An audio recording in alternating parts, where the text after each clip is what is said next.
Sherman. I'm with Montana State University. I'm a barley breeder. We recently instituted a new part of our program. We think that because of climate change and for some other reasons that winter barley may be a possibility for Montana. Historically, winter barley hasn't survived in Montana because it's too cold. But we think that winter barley would be a good addition to the farmer's toolkit, allowing them to have barley planted in the fall and then harvest earlier. It could allow barley to miss the hottest, driest parts of the year. It would finish before the hottest, driest parts of the year. And it could be a good sustainability tool where we have more ground cover over the winter and just a really good rotation. So we started working on it.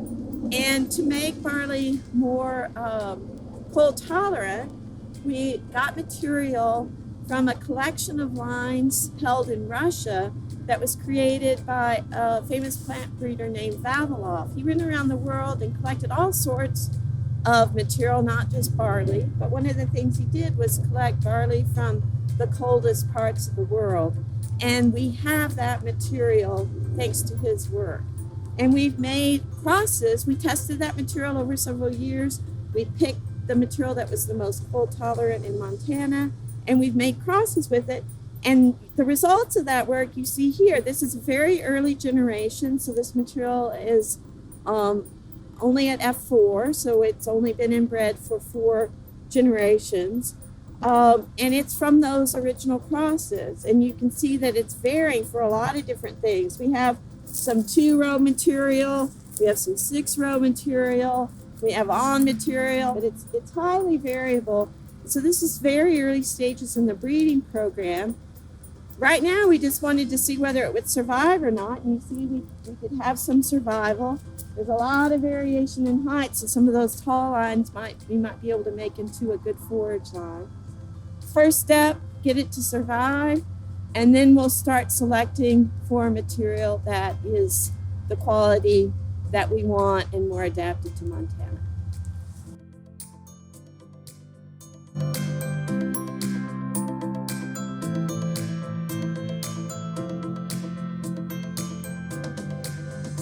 As I've said before, we're working on winter barley, and it's a new aspect of our program.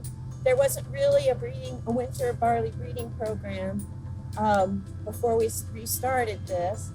But the problem is to have a good breeding program is you've got to have existing germplasm to build on. And we didn't really have very much existing winter germplasm. So other researchers have kindly shared their material with us that we're actually testing here in Bozeman and around the state. And at the very least, that material will be incorporated into the breeding program. We will make crosses with it and, for example, the Vavilov lines. So here behind me is some material that was shared with us by Pat Hayes. He's the barley breeder at Oregon State. If you look around the field, you'll see there's some really tall material. And I said there wasn't much germplasm in the program when I started, but there was some winter material. And this tall stuff all comes from the breeder that was previous to me. He had a student that then became a technician, Pat Hensley, who developed a bunch of this material. We're excited about this tall material because we think we can turn it into a nice forage if we make it onless.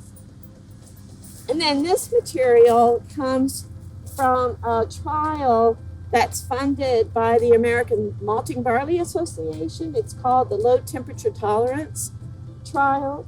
And Pat Hayes is part of that. Kevin Smith is part of that. And so they were kind enough to share that material with us. And now we're testing it, and then we'll be able to make use of that germplasm.